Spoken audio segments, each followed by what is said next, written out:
ഇന്ന് നമ്മൾ പോകുന്നത് മിത്രാനന്തപുരം ത്രിമൂർത്തി ക്ഷേത്രത്തിലാണ്.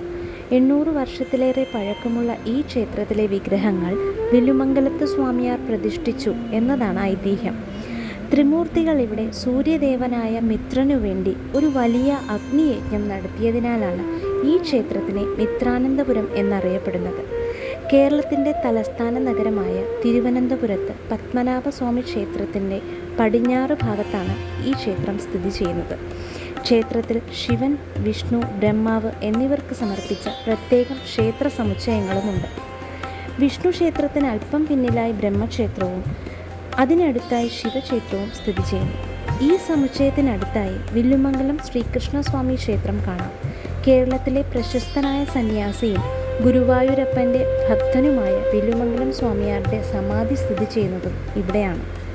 ശ്രീ പത്മനാഭസ്വാമി ക്ഷേത്രത്തിലെ ഗോശാലയും നമുക്കിവിടെ കാണാൻ സാധിക്കും. ഭഗവാന്റെ അനുഗ്രഹം എല്ലാ ഭക്തരിലും എത്തട്ടെ എന്ന് പ്രാർത്ഥിക്കുന്നു. ലോകാ സമസ്ത സുഖിനോ ഭവന്തു.